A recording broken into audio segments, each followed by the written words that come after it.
Bismillahirrahmanirrahim. Assalamualaikum warahmatullahi wabarakatuh. Waalaikumsalam warahmatullahi wabarakatuh. Alhamdulillahirabbil alamin. Wassalatu wassalamu ala asrofil anbiya'i wal mursalin wa ala alihi wa ashabihi rasulillah ajmain. Puji syukur, mari sama-sama kita panjatkan kehadirat Allah Subhanahu wa taala yang mana berkah rahmat karunia-Nya kita dapat berkumpul di sini, berkumpul melalui daring bersama keluarga kita. Dan tak lupa pula salawat beriringkan salam kita hadiahkan kepada junjungan alam yakni Nabi besar Muhammad Sallallahu Alaihi Wasallam dengan mengucapkan Allahumma sholli ala Sayyidina Muhammad wa ala ali Sayyidina Muhammad. Yang terhormat Bapak Kepala SMK Negeri 3 Mandau, Bapak Agus Subagio STMSI. Yang terhormat Pak Wawan, terima kasih telah ikut hadir bersama kami di sini Bapak. Ini mungkin ajang silaturahmi kita. Kemudian yang terhormat Bapak Ibu Majelis Guru SMK Negeri 3 Mandau. Terima kasih karena telah berkenan hadir tepat pukul 1 di acara silaturahmi kita bersama Pak Wawan selaku pendamping kita di dalam kegiatan SMK Pusat Keunggulan. Baik, untuk memulai acara kita, sharing-sharing kita pada siang hari ini, mari sama-sama kita buka dengan mengucapkan basmalah. Bismillahirrahmanirrahim. Selanjutnya mungkin sapaan dari sapaan dari salah satu guru kita terlebih dahulu yang dibuka oleh Pak Akmaluddin. Kepada Pak Akmaluddin kami persilahkan.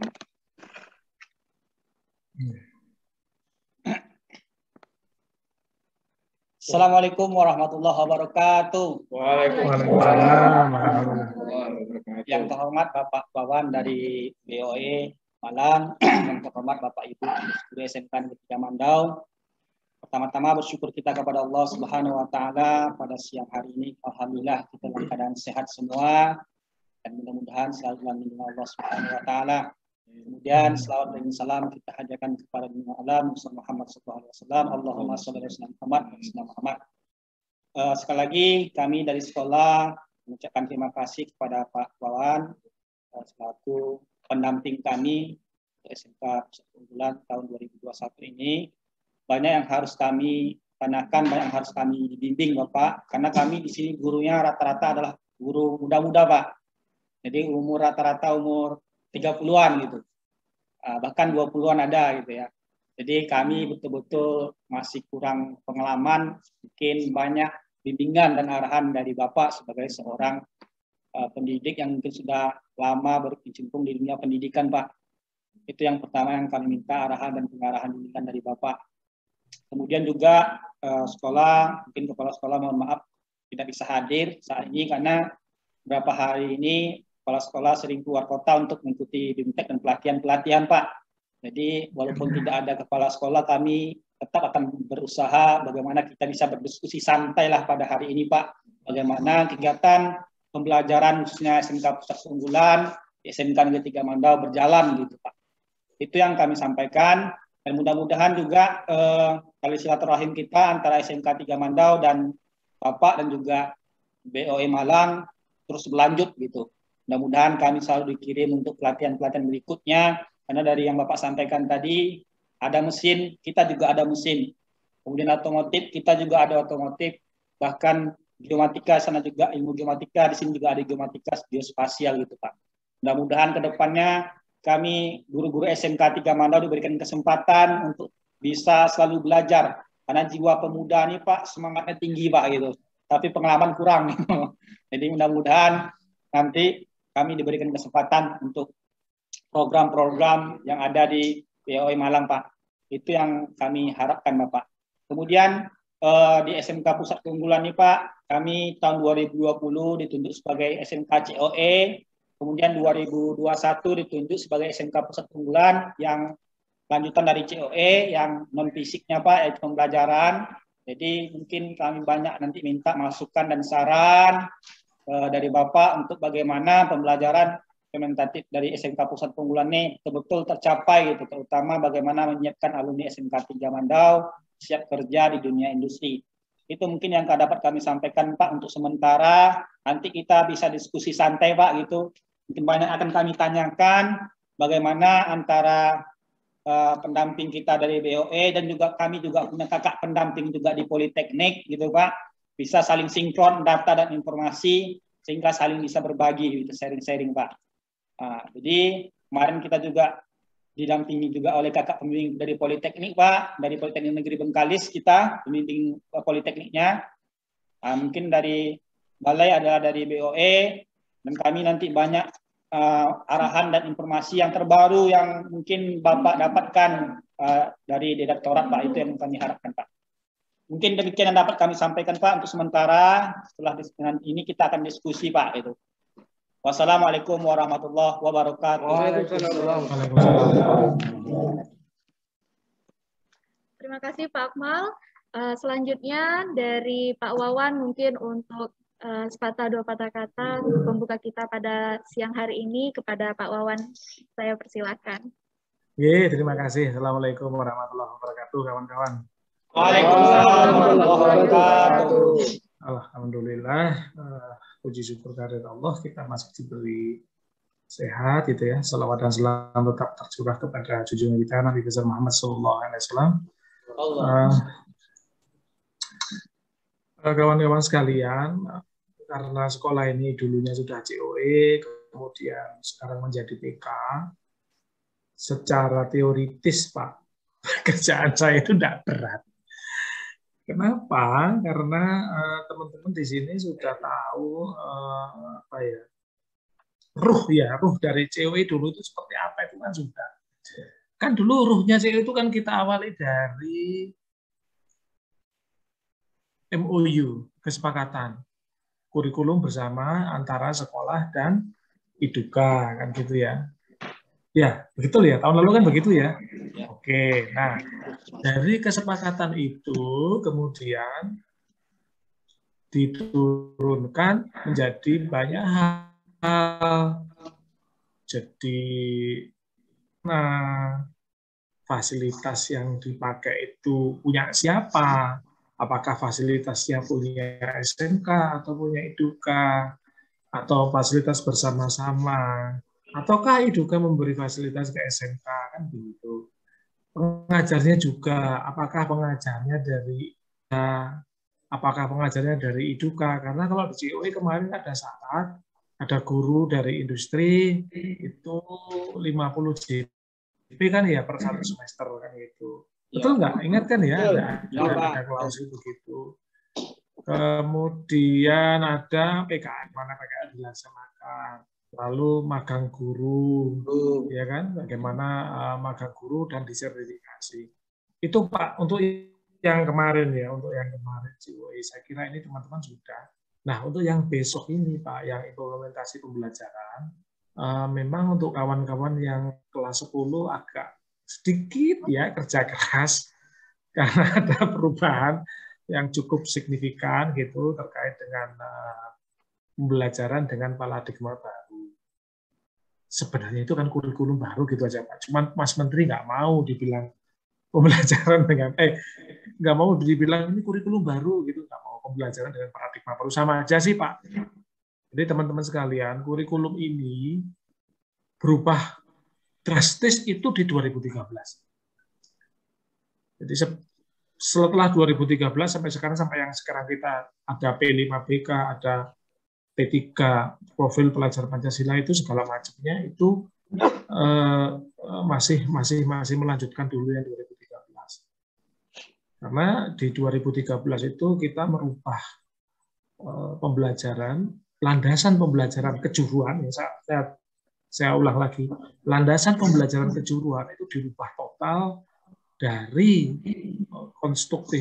dari behavioristik ya menjadi konstruktivistik kan gitu. Dari behaviorisme pahamnya menjadi konstruktivisme. Nah, itu yang apa benar-benar total. Maksudnya gini Pak, kalau behavioris dulu anak datang bawa gelas kosong, kita para guru mengisi dia dengan air. Hukum Paskal kita kasih tahu. Tata kalimat kita kasih tahu. Kalau belajar matematika integral kita kasih tahu. Volume tabung kita kasih tahu. Dan seterusnya kan semua materi begitu. Tenses ya bagi guru bahasa Inggris kita kasih tahu. Tapi di 2013 itu sebenarnya terjadi perubahan mendasar karena di 2013 sudah berubah total. Anak datang bawa gelas, gurunya hanya ngasih gayung. Gurunya hanya ngasih gayung ya. Itu silakan kamu cari air, kamu isi sendiri. Nah, gitu sebenarnya di 2013. Jadi kalau sebelum 2013 pengetahuan itu dimasukkan gitu oleh guru, tapi di 2013 itu siswa membangun sendiri pengetahuannya. Cuman kita harus akui Pak, 5 tahun pertama banyak teman-teman guru itu ada apa ya, mungkin agak salah paham ya, dan itu dimaklumi. Sehingga guru-guru sering ngasih tugas, suruh download, cari ini, cari itu, maunya siswanya suruh baca banyak-banyak gitu. Ya tidak salah sih gitu ya, tidak salah, tapi bisa apa namanya, bisa dikonstruksi agak lebih sederhana lagi gitu. Nah, terkait dengan ini saya apa namanya, terkait dengan PIP ini kan paling tidak kedatangan saya besok kemarin itu ada 2 Pak. Satu kos, yang kedua modul ajar. Saya tanya yang kos dulu ini gimana ini? Boleh. Sudah sampai di mana Pak? Silakan. Ya, Pak. Untuk kos kita sebenarnya kemarin sudah beberapa kali melakukan revisi dengan kepala sekolah juga sudah dicek, dengan pengawas pembina juga dicek. Kebetulan pengawas pembina kita itu salah satu instruktur nasional, jadi Pak Alman Rahman.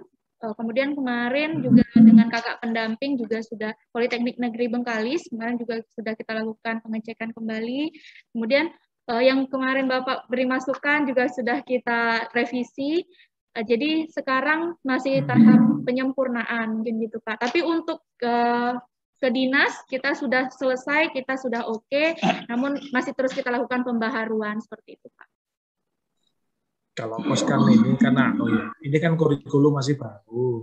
Ya. Jadi paling enggak kita masih punya 2-3 tahun untuk melakukan perbaikan. Enggak usah harus sempurna, enggak apa-apa.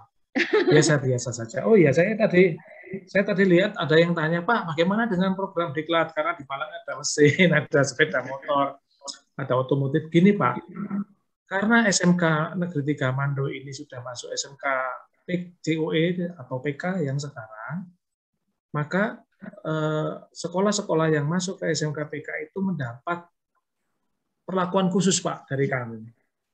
Jadi ada diklat-diklat yang gurunya diambil dari SMK PK. Guru-guru yang SMK sekolahnya tidak masuk SMK PK tidak dipanggil. Begitu Pak. Jadi, nah kebetulan saya mungkin yang berangkat ke Malang orang-orang di spasial ya. Tak tahu kalau misalnya ini nanti ada ini karena SMK Negeri 3 Mando sudah tercatat, tinggal nanti pertanyaannya kalau mau belajar mesin apakah ke Bandung atau ke Malang. Kalau mau belajar otomotif apakah ke Medan atau ke Malang, itu terserah kebijakan. Iya, saya nggak ini ya. Saya memang betul Pak. Jadi itu di seksi program, jadi di depan beda kewenangan, beda macam-macam ya. Saya memang tidak di situ. Jadi harap dimaklumi Pak. Cuman yang jelas seperti 2 orang yang sekarang sedang di Malang itu 2 orang ini dipanggil karena ya mendapat keistimewaan warga negara kelas 1 karena SMK PK. Itu. Yang antri banyak Bu ya Pak. Iya. Yang antri juga dari Banda Aceh sampai Jayapura. Jadi harap maklum. Sementara kapasitas kami juga masih terbatas. Itu jadi tidak bisa mengundang banyak orang juga sih.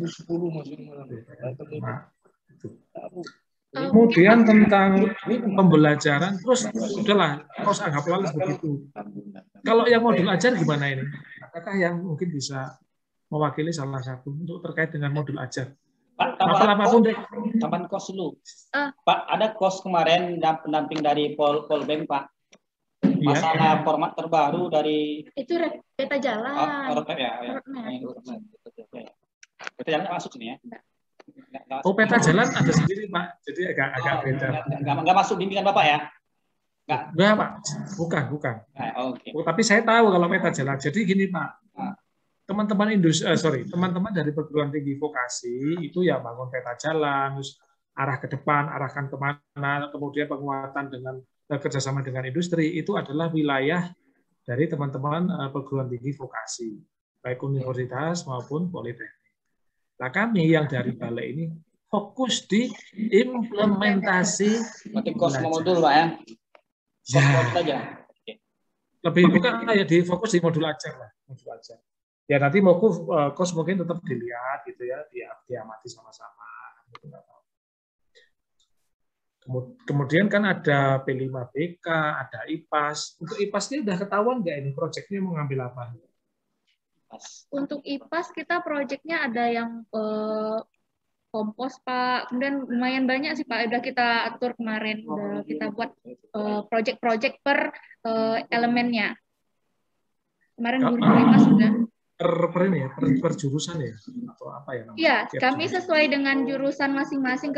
Jadi ada yang otomotif, jadi dia condong ke arah otomotif. Kemudian untuk yang geologi, condong ke geologi. Kemudian yang kimia, dia lebih condong ke kimia gitu, Pak. Jadi setiap proyek yang dibuat itu lebih mengarah ke jurusan mereka masing-masing gitu. Jadi gurunya kebetulan IPAS itu ada 4. Oke. Karena jamnya cukup besar ya kalau nggak salah itu ya. Iya, 6 JP, Pak. 6 JP. Nanti ya silakanlah itu orang kurikulum yang paham terkait dengan itu. Cuman yang ingin saya sampaikan tuh begini. Jadi IPAS itu ya kalau ada pelajarannya apa tadi kompos ya? Iya, Pak. Kompos ikut kimia atau ikut geologi? Itu di kimia bisa, Pak. Ya sudah, nanti kalau ada pembelajaran kompos, nanti ya di elaborasi sedemikian rupa supaya menjadi, kayaknya modulnya ada juga ya, contoh-contoh dari pemerintah itu. Modul-modul IPAS sudah kalau ada. Kalau untuk yang IPAS belum kita, Pak, belum ada. Yang udah ada itu contohnya bahasa Indonesia, matematika, PJOK, agama itu udah ada. Kemudian bahasa Inggris itu juga udah ada. Tapi kalau untuk IPAS kemarin terakhir saya cek belum ada. Mungkin Pak Wan udah ada, mungkin Pak bisa di-share. Ya, gampang lah kalau itu nanti saya bisa ke kurikulum ini yang ala sukunya. Coba ada IPAS modul juga, cuman file besar sih. Teman-teman sekalian, sebagaimana kita ketahui bahwa di dalam pembelajaran COE tahun lalu ada klausul pembelajaran namanya PJBL ya, Project Based Learning kan gitu ya.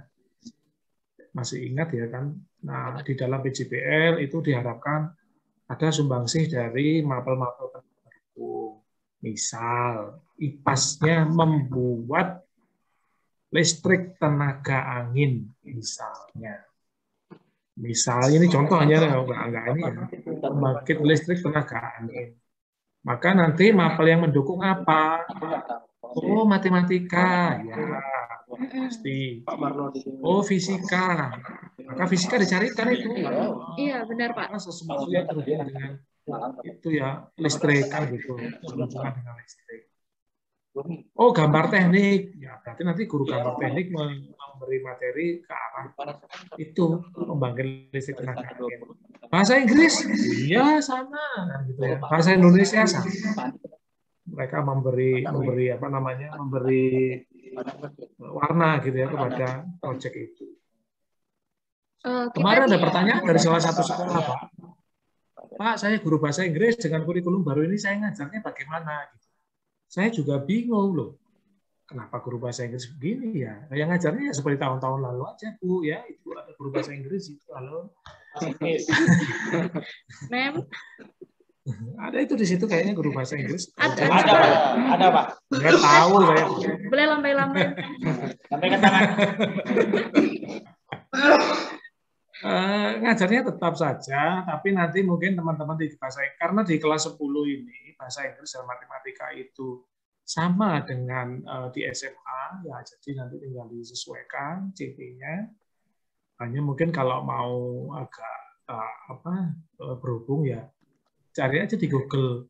English applied to automotive gitu ya. English applied to geospasial. English applied to chemistry. Inggris aplikasi ke kimia kan gitu. Tinggal cari aja beberapa. Tapi kalau saya sih, kebetulan saya orang otomotif, di sini juga ada orang teknik mesin. Guru bahasa Inggris itu bisa memulai dari gini, Pak Abu ya. Sebutkan alat-alat yang dipakai di bengkel mesin atau alat-alat kerja bangku. Pakai bahasa Indonesia dulu, Sudah gitu, alatnya ada 10 macam, terjemahkan. Itu terjemahkannya tulis di papan tulis ya. Jadi alatnya sebelah kiri tulis pakai bahasa Indonesia, sebelah kiri, lalu di tengah tulis bahasa Inggrisnya. Lalu terakhir coba kamu baca. Selesai pelajaran, guru bahasa Inggris dapat 3 itu. Dapat writing ya, nulis, dapat listening, siswanya mendengar, dapat reading, siswanya membaca. Itu Pak. Untuk yang kejuruan, Pak, di dalam kurikulum baru, saya singkat aja lah. Daripada saya ngomong pembelajaran dengan paradigma baru. Ada klausul begini, teman-teman sekalian, Bapak Ibu guru di MO tidak langsung serta-merta masuk ke dalam materi ajar, mungkin diberi pendahuluan. Itu yang kita kenal dengan nama diagnostik ya, tes diagnostik. Waduh Pak, itu di materi kemarin waktu Ibu Bapak Yati kan ada itu, ada diagnostik, bla bla bla itu ya, ada pembelajaran dan asesmen, ada asesmen diagnostik. Saya mau kasih contoh yang sederhana, teman-teman sekalian, nanti bisa mudah-mudahan bisa menginspirasi. Yang namanya asesmen diagnostik cukup dengan 1 lembar kertas. Saya kasih contoh pelajaran olahraga. Ini ada nggak nih guru olahraga? Ada Pak. Ya? Ada Pak. Ada. Cocok.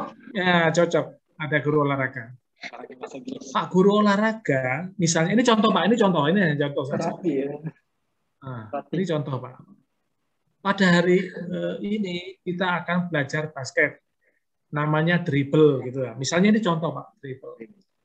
Asesmen diagnostik yang Bapak lakukan, anak-anak itu suruh aja dia mendribble bola Pak. 1 orang mendribble 3 kali, 4 kali, terus gitu. Dari sekian puluh anak, nanti Bapak pasti dapat 2 kelompok.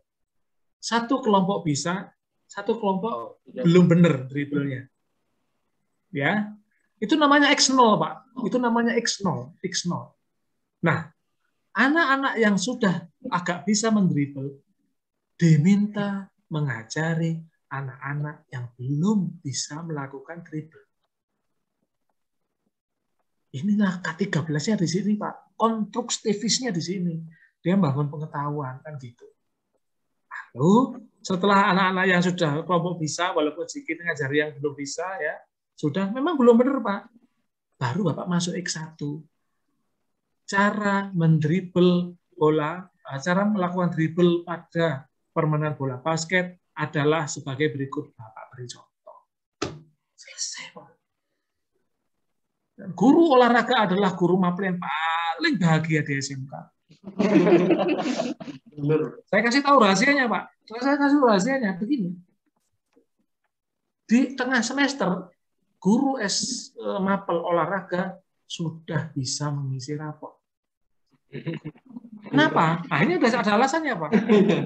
Karena, gini Pak, alasannya jelas. Di alam semesta ini berlaku kurva normal, Pak. Kurva normal gitu ya. Ada sedikit anak di sebelah kiri, gitu. Ada sedikit anak sebelah kiri. Sedikit anak sebelah kiri, itu anaknya nggak bisa. Ada banyak anak di tengah, itu anak yang sedang-sedang saja. Lalu ada yang di paling kanan, ada sedikit anak yang paling pintar. Jadi di tengah semester Bapak sudah bisa lihat. Oh, ya kan? Karena nanti di pembelajaran ini, di kurikulum baru ini, kita akan diarahkan ke asesmen formatif ya, Ibu Guru sekalian. Kita diarahkan asesmen formatif, artinya asesmen di proses, mungkin dalam 1 semester ada ujian 1 kali, atau 2 kali, atau 3 kali. Dan di kurikulum yang baru ini, seandainya tidak diperlukan tes sumatif, tidak usah. Selesai. Itu. Nah, guru olahraga bisa, Pak. Di tengah semester sudah tes formatif pertama, tes formatif kedua, nilai sudah keluar, Pak. Sudah selesai. Karena sudah tahu petanya. Anak yang bisa olahraga, anak yang tidak bisa olahraga, nilainya di bawah 60, itu sekian orang. Yang nilainya 60, 70, 80, itu sekian orang. Yang nilainya 81 sampai 95, itu sekian orang. Selesai, Pak. Praktis. Kan gitu. Saya terkait dengan asesmen sumatif, kenapa saya bilang begitu, Pak? Karena ini sekolah negeri, Pak. Sekolah negeri, kalau di sekolah swasta, mohon maaf. Ada tes akhir semester, Pak, UAS, di mana siswanya memang harus bayar, Pak. Itu. Benar kan ya? Iya. Iya, betul ya? Betul. Karena saya pernah jadi guru STM swasta, jadi saya pernah mengalami, kan begitu. Jadi malu nih. Jadi gitu, Pak. Jadi apa namanya? Cuman kalau di sekolah ini masih diadakan asesmen sumatif, ya nggak apa-apa dilaksanakan.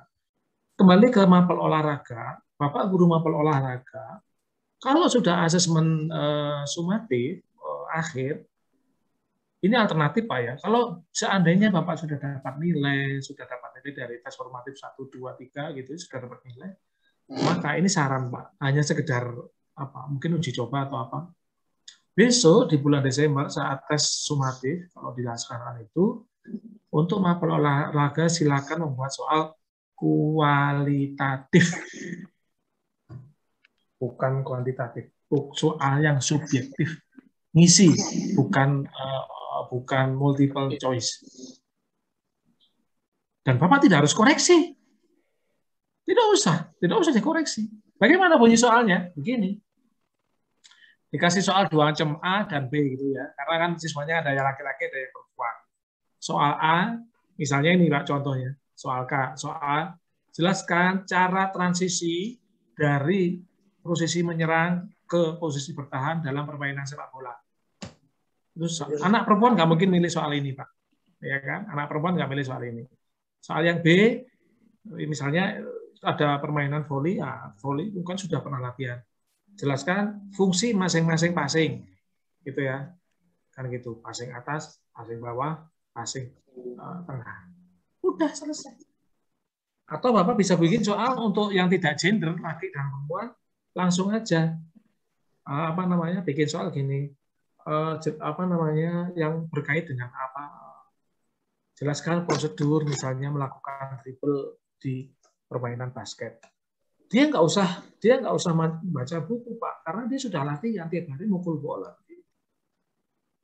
Nah, sudah begini, maka pekerjaan Bapak bisa kok dikoreksi oleh guru bahasa Indonesia. Dari mana? Guru bahasa Indonesia mengoreksi dari sisi kebahasaan. Gitu. Jadi deh. Iya kan? Iya, Pak. Iya, atau misalnya guru otomotif begini, guru otomotif misalnya contoh ya, jelaskan cara menyetel katup, udah tulis, mereka nulis semua gitu, sudah selesai. Nah, nanti itu terserah mau dikoreksi oleh guru otomotif, mau dikoreksi oleh guru bahasa Indonesia nggak apa-apa, kan gitu. Guru bahasa Indonesia memang sebaiknya mengarahkan apa ya, materi ke kejuruan masing-masing. Halo guru bahasa Indonesia, Ibu jangan takut ditipu siswa. Ikhlaskan saja. Contohnya gini, kasih tugas, buatlah paparan cara membaca avometer. Mereka suruh tulis. Ibu tidak harus tahu cara membaca avometer, tapi mungkin bisa sebelumnya Ibu itu konsultasi dengan orang teknik, ya, sepintas cara membaca avometer itu gimana sih? Oh begini, ya sudah. Sudah, sekarang buat cara membaca avometer. Itu kalau masuk jurusan mesin dan jurusan otomotif. Atau gini, cara menggunakan jangka sorong. Misalnya. Itu masuk di jurusan mesin, masuk di jurusan sepeda motor, atau di kendaraan ringan, itu bisa. Seperti itu. Bagaimana dengan pelajaran kimia? Ya nanti Ibu tinggal tanya orang kimia, ini di kimia pelajarannya apa sih? Misalnya di kimia ada pembelajaran, misalnya saya nggak tahu, stoikiometri misalnya. Ada pembelajaran stoikiometri. Ya, guru tinggal buatlah paparan terkait dengan stoikiometri. 1 lembar saja. Dan ibu tidak harus takut ditipu sama siswa. Biar saja mereka mau nipu, nulis salah, terserah. Tapi kita dapat pelajaran tulisan mereka. Setelah ditulis, mereka suruh baca di depan kelas. Selesai. Karena anak STM itu kelemahannya di komunikasi. Nulis juga itu, cara berkomunikasi, mengungkapkan juga sering malu-malu atau apa. Jangankan anak STM, kita aja yang tua-tua ini, teman-teman sekalian, kalau mau jujur ya. Kalau mau jujur, maaf ini, saya pernah membimbing beberapa kali skripsi gitu ya. Kita ini yang sudah S1 gitu, yang sudah pernah buat skripsi, coba lihat skripsi kita itu. Kita lihat skripsi kita duduk bersama guru bahasa Indonesia. Saya jamin, kalau skripsi Anda 50 halaman, itu sekitar 40 sampai 43 halaman itu salah. Tata bahasanya.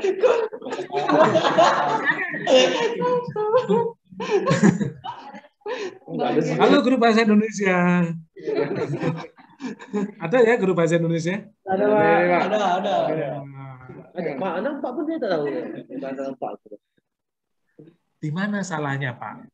Ini guru bahasa Indonesia mungkin saya kasih tahu rahasianya.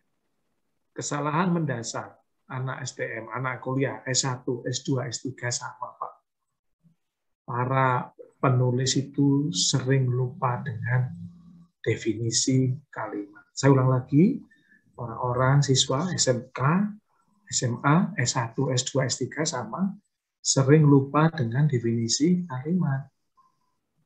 Kita tahu dalam kaidah bahasa Indonesia, kalimat adalah susunan 2 kata atau lebih yang memiliki 1 subjek dan 1 predikat.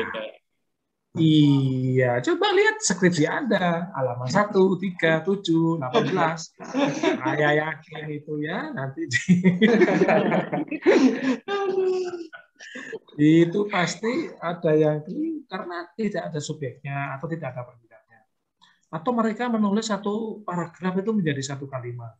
Jadi 1 paragraf itu 1 kalimat, bla bla bla bla aja. Jadi nanti guru bahasa Indonesia nanti bisa mengajari mereka seperti itu, cara menggunakan alfabet tertulis dalam 3 paragraf gitu misalnya. Sudah cukup 1 lembar kertas saja. Mereka buat, mereka baca ke depan. Bagaimana dengan guru bahasa Inggris? Ya, apa-apa. Itu tadi sebutkan alat-alat tangan, mereka tulis bor, gergaji, apa segala macam. Sudah, kalau sudah, lalu yang lain maju terjemahkan ke bahasa Inggrisnya. Udah, itu aja cukup. Kan gitu. Nanti kalau mau lebih dalam ya mencari tadi English applied to automotive. Ada guru bahasa Inggris di sini? Ada, Pak. Ada ya? Boleh. Guru bahasa Inggris, saya kasih tahu rahasianya. Di otomotif, bahasa Inggris itu hanya 5 kata, Bu. Ya, saya ulang lagi. Bahasa Inggris untuk jurusan otomotif itu hanya 5. 1, membongkar. 2, memeriksa. Ya kan? Oh ya. 3, memperbaiki atau mengganti. 4, memasang, malah cuma 4, memasang kembali atau merakit kembali. Sudah. Oh, ada 6 sih. Yang kelima, melepas. Yang keenam, mengencangkan. Jadi melepas baut, mengencangkan baut. Udah selesai. Ini bahasa Inggris cuma untuk otomotif begitu. Nggak tahu kalau di jurusan mesin ya. Jurusan mesin itu kan ada apa, Pak? Las, bubut, atau apa materinya itu? Ya, CNC. Ada CNC, apa lagi, Pak? Bubut, Las milik, ya. trace, Milik ya, bor. Nah, jadi kalau ada pelajaran terkait dengan pelajaran mengebor gitu misalnya, ya nanti guru bahasa Inggris bisa bertanya ke orang jurusan mesin, ngebor itu butuh apa saja, lalu caranya bagaimana. Itu. Lalu guru bahasa Inggris memerintahkan kepada siswanya, jelaskan cara mengebor plat setebal 25 mili. Misalnya gitu ya. Siswa suruh tulis, Pak, pakai bahasa Indonesia, singkat saja. Oh, kalau 25 mili tebalnya begitu, diameter bornya 12 mili. Maka harus dilakukan sebagai berikut. Kalau bornya jangan 12 mili, 10 mili aja. Bornya diameternya 10 mili, tapi platnya tebalnya 25 mili misalnya. Gimana caranya ngebor seperti itu? Ini contohnya. Ya, kita tahu kalau di jurusan mesin kalau ngebor seperti itu kan pakai mata bor kecil dulu kan, Pak? Ya, setelah kecil baru yang besar. Nah, itu nanti biar ditulis siswanya pakai bahasa Indonesia. Setelah selesai, ayo terjemahkan bahasa Inggris. Nggak bisa, Bu Guru. Pakai Google. Nah, pakai Google. Biar aja salah. Setelah diterjemahkan dan salah, tugas guru bahasa Inggris membenarkan, Pak, dari sisi kalimat. Setelah benar, siswanya suruh baca. Selesai. Dapat banyak. Dapat writing, dapat reading, membaca, ya kan? Dapat listening, mendengarkan. Itu namanya SMKPK, Pusat Keunggulan. Jadi ketika ada pelajaran kimia, ya siswanya belajar bahasa Inggris agak-agak berbau kimia, belajar itu ya seperti itu, apa namanya, mesin di otomotif ya di otomotif. Di bahasa Indonesia kalau nggak salah ada materi debat, betul nggak ini? Halo? Ada materi debat ya di mata pelajaran bahasa Indonesia? Ada.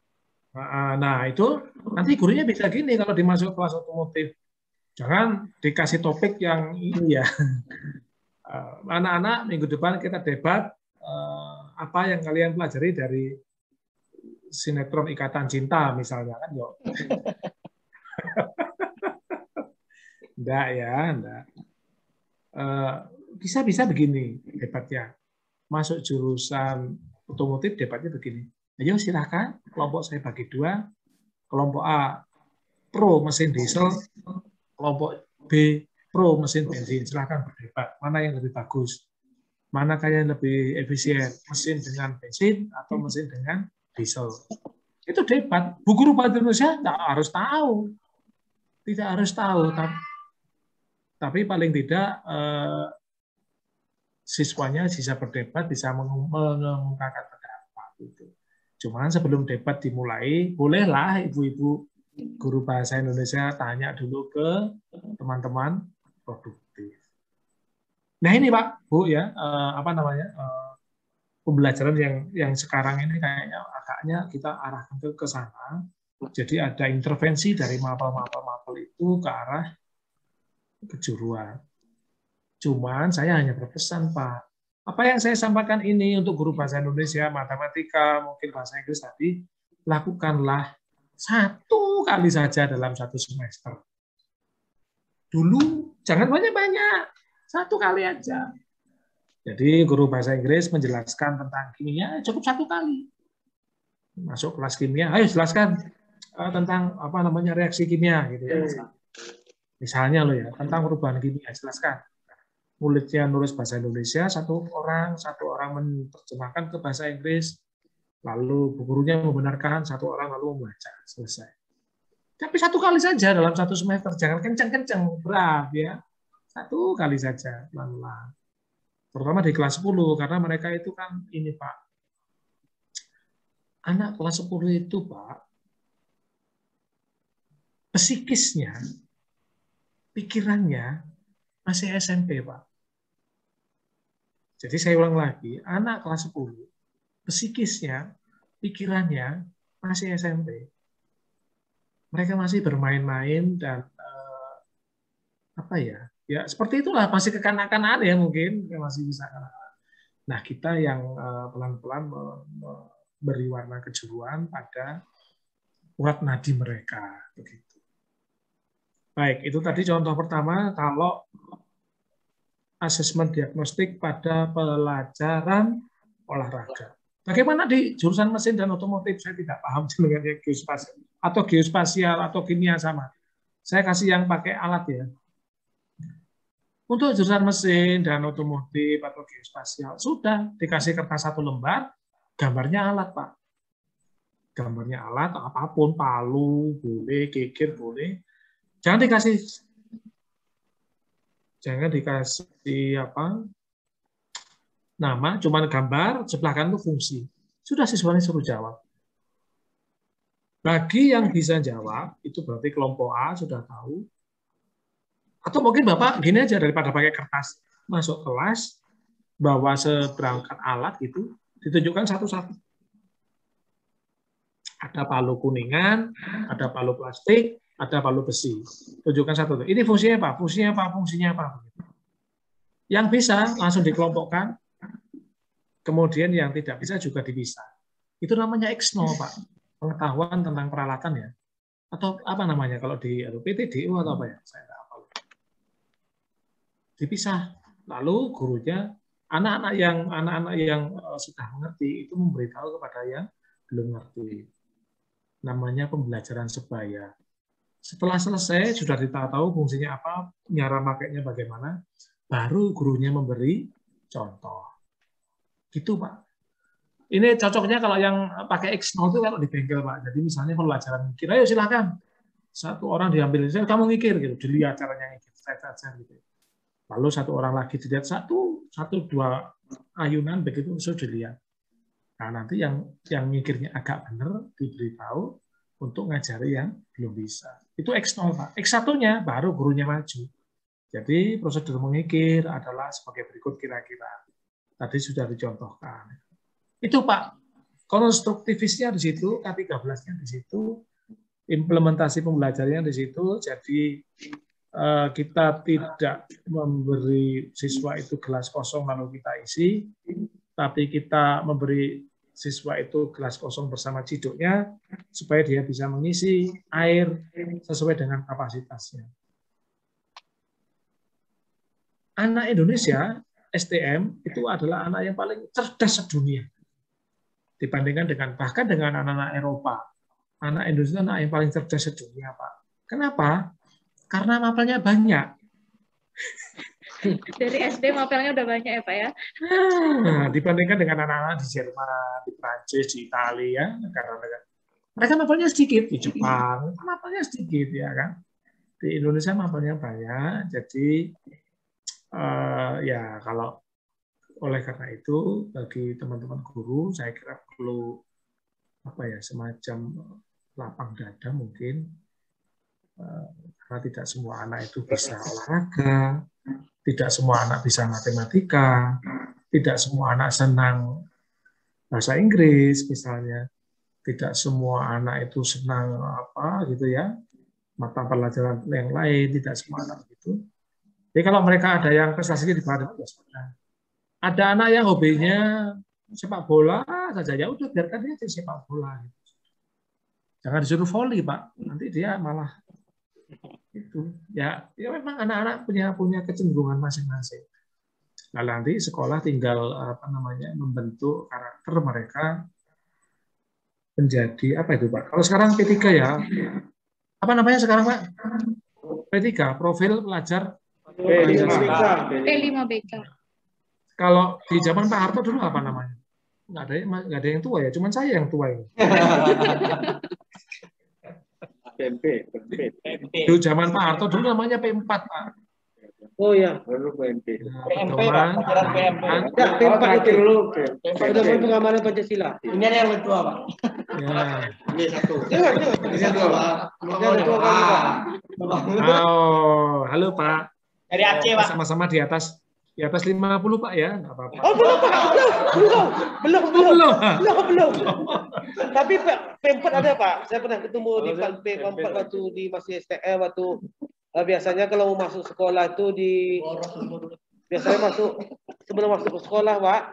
Ya, biasanya kan OSIS kalau Pak apa namanya? Macam OSIS gitulah, Pak. Apa namanya itu? Sekarang yang masuk ke sekolah apa namanya itu? Ospek, Pak. Dulu ospeknya itu P4, seperti itu. Jadi pengenalan tentang sekolah dulu, Pak.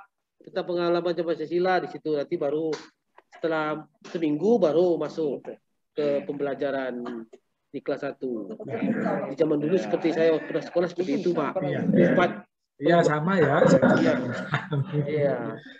Oke gitu. Nah, coba saya mau ini kira-kira kok sekarang ada P5BK itu apa sih sebenarnya? Ada yang tahu nggak? Apa yang melatar belakangi pemerintah kok melakukan hal ini? Kira-kira sih.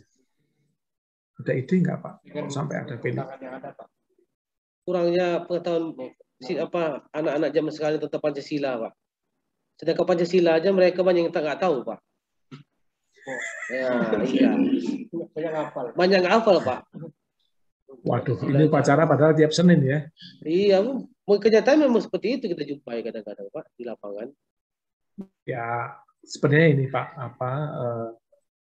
lebih kepada pembangunan soft skill ya. Iya, betul. Bapak sekalian. Pancasila itu hanya bagian begitu. Jadi nanti kalau kita lihat dari sejarah, saya kebetulan sekali lagi di WIDC juga mulai tahun 98. Jadi pengamatan saya Pak, dulu kami di tahun itu Pak, 91 sampai 2012 mungkin ya, hampir sekian lama itu, kami punya kursus otomotif 6 bulan, terus sepeda motor itu 3 bulan. Jadi anak-anak lulusan SD, SMP, SMA, perguruan tinggi ikut kursus 6 bulan, selesai pulang. Ada yang buka bengkel, ada yang jualan martabak, ada yang jadi mekanik, terserah. Iya. 6 bulan. Nah, yang saya amati itu begini, Pak. Anak-anak itu STM sampai 2005, soft skill-nya bagus. Sampai 2005, Pak. 2006, 2007, 2008 mulai terjun bebas. Ketika soft skill mereka menurun, pada saat yang sama, hard skill mereka juga ikut turun. Berbanding lurus, Pak. Nah, rupanya pemerintah sudah menyadari dan ini adalah, menurut saya sih, pemerintah itu sedang beristighfar, Pak. Untuk memperbaiki keadaan. Pemerintah itu beristighfar untuk memperbaiki keadaan dengan apa? Sekarang ada P5BK itu menanamkan soft skill. Iya, saya itu ke tempat-tempat di mana anak itu PKL atau PSG, saya bilang, Pak, kalau ada anak SMK, anak STM itu PKL di sini, saya pesan 80% soft skill, hard skill-nya 20% saja. Loh, mana bisa begitu, Pak? Iya, saya bilang. Apa itu? Yang ngelapi kunci, bersihkan kunci, nyapu lantai bengkel, ngelapi kaca bengkel, yang gitu-gitu, Pak. Berbicara dengan baik kepada pelanggan, datang tepat waktu, pulang tepat waktu, tidak merokok saat di tempat PKL, ya kan? Tidak melakukan kegiatan atau hal yang membahayakan keselamatan kerja. Itu yang dibangun, saya bilang gitu. Kalau Anda mau mengajarkan tentang geospasial, tentang kimia, tentang membubut, tentang mengelas, tentang CNC, 2 hari bisa diajari mungkin. Tapi membangun moral ini loh yang lama sekali gitu ya. Itu yang susah. Nah, rupanya pemerintah sekarang sepertinya itu sadar. Jadi memang kalau dibandingkan dengan anak di tempat lain, di luar negeri, mas saya khususnya di Jerman sana, memang anak-anak kita ini ketinggalan di soft skill, Pak. Bukan hard skill, soft skill. Kalau hard skill mereka kalah, Pak. Jumlah mapel anak-anak di Indonesia lebih banyak daripada anak-anak di Jerman. Ada guru matematika? Ada nggak guru matematika nih? Lagi ngawas. Ini sekedar berbagi, Pak. Di Indonesia, anak STM mesin otomotif untuk pelajaran matematika itu di kelas 3 ya, di kelas 12 itu mereka menjumpai integral. Tahu ya Pak ya, integral, teman-teman yang dari Fakultas Teknik kasih tahu. Integral X dx itulah begitu. Tapi di Jerman nggak ketemu Pak anak STM itu. Nggak sampai mereka belajar integral itu nggak ada. Sampai lulus nggak kenal integral. Itu berarti anak Indonesia lebih pintar daripada mereka. Jumlah pelajaran juga lebih banyak. Tapi ya itu tadi, mereka bisa tangguh, bisa bersaing di level internasional karena apa? Ya itu tadi, soft skill-nya bagus. Di samping juga memang hard skill juga ditempa dengan fasilitas yang komplit. Waduh, saya udah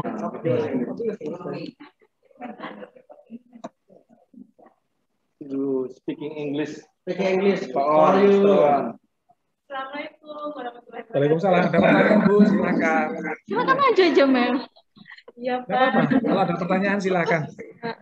Kenalkan, nama saya Rini Widya, Pak, guru bahasa Inggris SMK Negeri 3 Mandau. Begini Pak, mengenai pembelajaran bahasa Inggris ini, tadi kan Bapak sudah menyampaikan kalau bahasa Inggris itu pembelajarannya diarahkan ke kejuruan gitu Pak. Nah, kelemahan anak-anak di sekolah kami ini Pak, mereka ini vocabulary mereka masih kurang gitu Pak. Nah, itu bagaimana cara kami untuk meningkatkan kemampuan mereka? Itu saja dari saya Pak. Terima kasih Pak.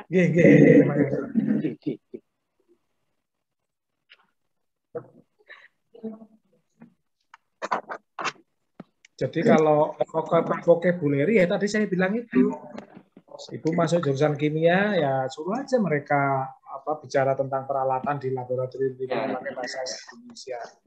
Lalu suruh mereka menerjemahkan. Mereka sendiri pakai Google Drive, pakai HP ya kan, pakai HP. Lalu setelah itu baru gurunya memperbaiki.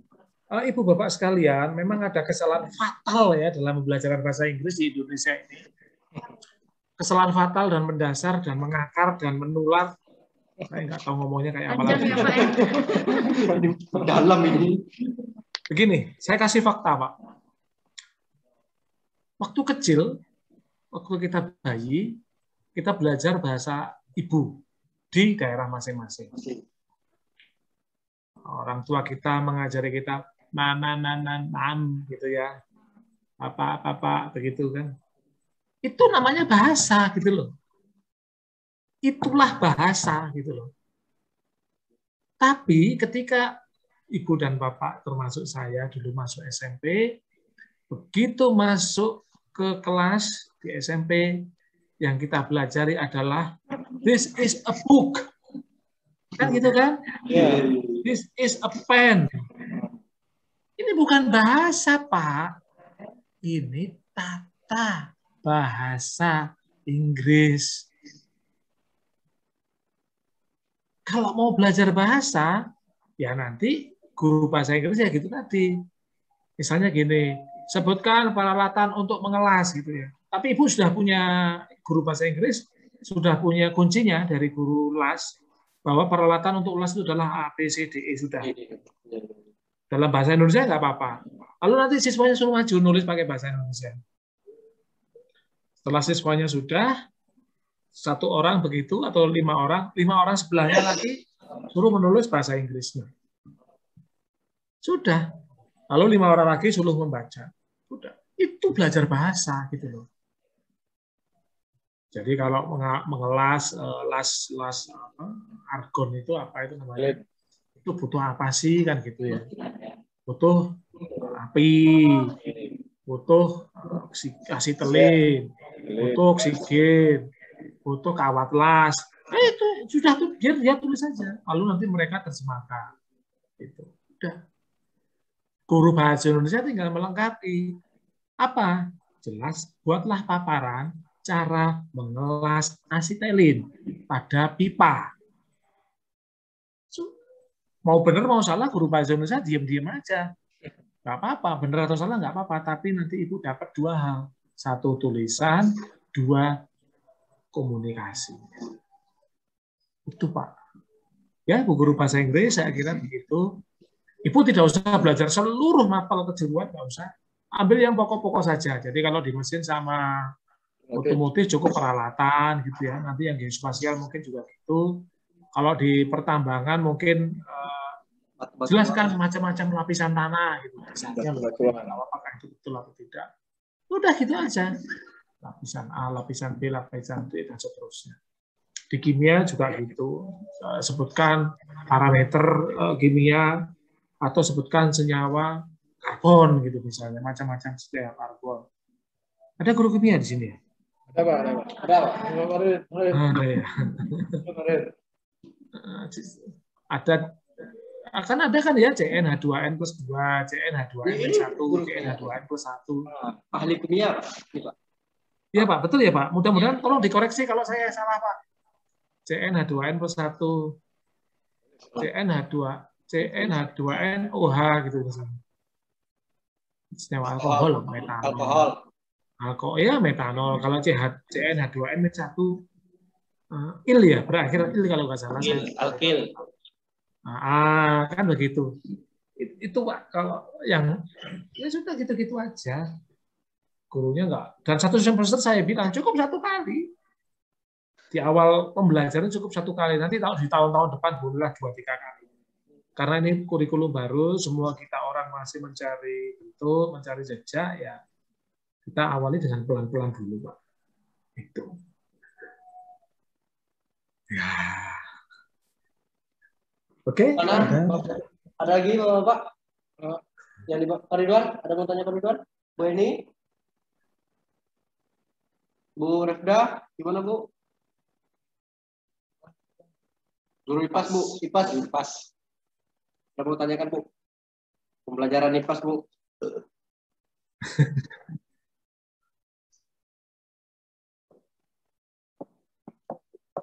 Dari Bu Yuyun, pelajaran agama Bu. Oh, berarti udah paham semua orang nih Pak ya. Guru agama itu Pak. Guru agama itu ya paling tidak ngajarnya kontekstual Pak. Contohnya gini, para siswa banyak-banyaklah bersyukur. Seperti surat Ibrahim ayat 5, la'in syakartum, la'azidanakum, wala'in kafartum, inna adabi lasadid. Ini contoh yang umum ya. Loh, maksudnya gimana Bu Guru? Nah, guru agama taruhnya di kontekstual. Maksudnya apa? Kalau kau itu berjalan di persimpangan dan kau lihat ada lampu lalu lintas, jangan kau tiba-tiba pura-pura menjadi buta warna. Lampu sudah merah, otak kau dan saraf kau masih berkata hijau. Begitu. Betul ya. Iya kan Pak? Guru agama ada ya. Nah, ada. Sehingga nanti kalau misalnya Anda ditabrak dari samping, itulah inna adzabila sadid ya itu. Tidak harus nunggu di akhirat. Tapi di dunia sudah dapat. Karena apa? Karena Anda tidak bersyukur. Ini contoh ya, contoh. Jadi nanti mohon maaf guru agama kalau mungkin apa yang saya sampaikan keliru karena saya juga tidak pernah ke pondok pesantren. Saya di dunia teknik gitu ya, tapi saya berpikirnya selalu begitu gitu. Logika ya Pak ya. Bukan ya di kehidupan sehari-hari aja. Di kehidupan sehari-hari aja. Sederhana kan Pak? Sederhana sekali. Tapi kalau membutuhkan moral masuk gitu loh. Mari berdisiplin lalu lintas. Ya, guru PMP bilang gitu. Ya kan, orang otomotif, mari berdisiplin lalu lintas. Saya akan servis rem Anda benar. Sehingga kalau lampunya merah, Anda injak rem. Kalau lampunya merah, Anda tekan pedal gas. Ini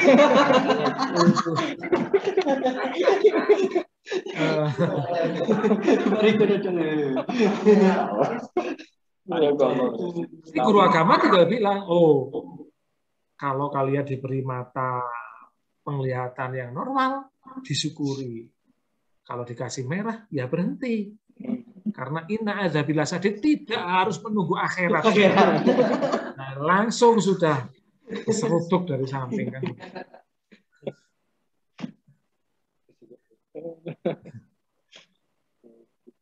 Jadi termasuk guru agama mungkin bisa memulai pendekatan yang agak berbeda ya dengan kurikulum baru ini. Salah satunya itu di kontekstual. Sehingga kalau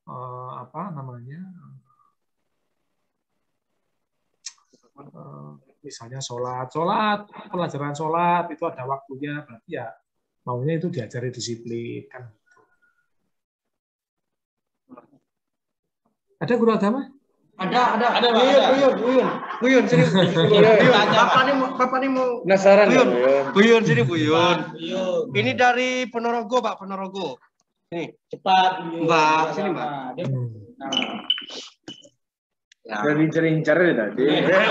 Ya kan Pak Wan, udah diincer-incer ya Pak. Nah, ini Pak. Buka maskernya. Jadi gitu Bu ya. Jadi nanti Buka maskernya. Buka maskernya. Bapak buka maskernya. Buka maskernya. Buka masker. Bapak Salam kenal Pak. buka masker. Oke. Jadi gini Bu, jadi nanti kalau pembelajaran agama mengungkap bersyukur surat Ibrahim ayat 5, yaitu yang dipakai salah satunya. Ya, Pak. Jadi diajari bersyukur bukan hanya baca alhamdulillah, bukan, tapi syukur kan gitu. Diberi tangan yang utuh, mata yang utuh, pendengaran yang utuh kan begitu. Ya kan? Sehingga kalau lampunya merah ya jangan diterobos misalnya. Lampu merah ya berhenti. Atau mungkin Ibu bukakan di surat Al-Waqiah ayat 45 misalnya. Apa tuh Pak? Ayatnya itu Apa?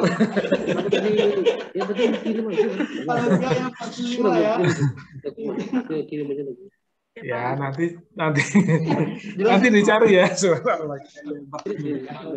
Nanti dicari. Ya, nanti dicari.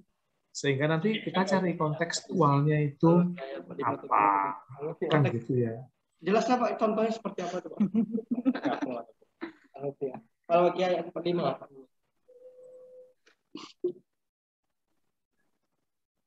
Atau kalau yang ini Pak, yang apa? Bu, nanti kalau ini kan kebanyakan siswanya Muslim ya? Ya Muslim Pak, Muslim. Kebanyakan Muslim ya. Nah, kalau siswanya Muslim ya di apa ya? Kalau di sini mungkin UAS ya. Ya, UAS.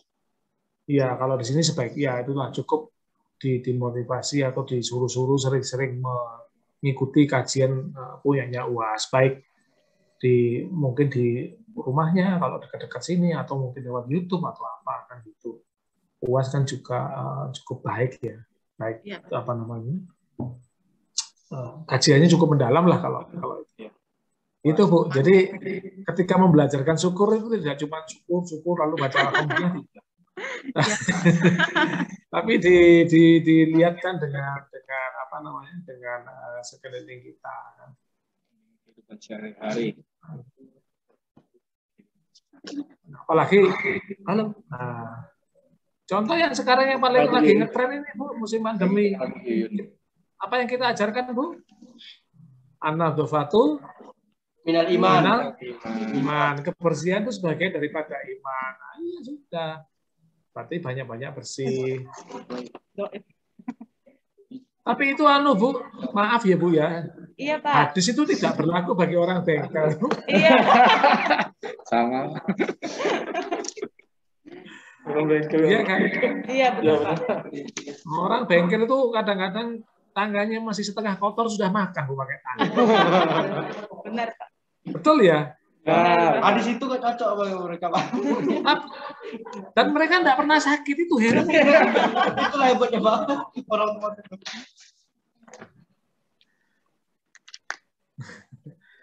Oke, kalau gitu Bu, jadi nanti mungkin kalau saya sampai ke sini nanti akan kita diskusi ya untuk materi agama.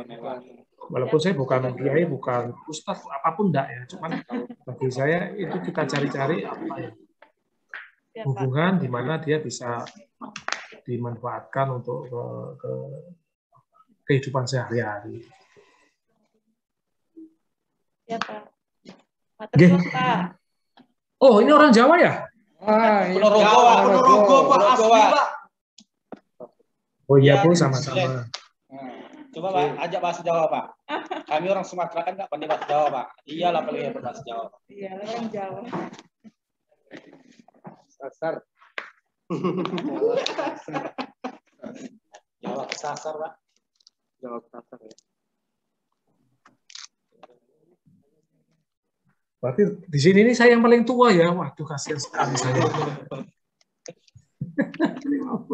Rata-rata 20 sama 30. 30-an. Iya. Oke, bagaimana Bu Nola? Bu Nola, gimana Bu Nola? Rektor? Cukup? Mungkin cukup untuk hari ini, Pak. Kemudian dapat salam dari kepala sekolah. Ternyata kepala sekolah tadi baru mendarat di Pekanbaru, Pak. Jadi tadi memang karena tidak bisa dihubungi, ternyata memang lagi di pesawat. Jadi salam untuk Pak Wawan, pesan beliau mudah-mudahan nanti bisa bertemu di SMK 3 Mandau dalam keadaan sehat. Amin. Amin. Toh ini di recording ya, direkam. Jadi nanti bisa dinaikkan di YouTube. Siap, Bapak. Tapi jangan diviralkan. Bukan YouTuber. Siap-siap, Bapak. Mungkin terima kasih untuk waktunya hari ini, Pak Wawan. Mudah-mudahan kita bisa segera bertemu tatap muka langsung bersama keluarga besar SMK 3 Mandau. Banyak salah dari kami mohon maaf. Kemudian kepada Allah kami mohon ampun. Saya sudahi. Mungkin sekian dulu dari pertemuan kita hari ini. Wassalamualaikum warahmatullahi wabarakatuh. Waalaikumsalam. Sampai ketemu. Siap, Bapak. Salam buat keluarga di sana. Insya Allah disampaikan. Oke, thank you. Welcome.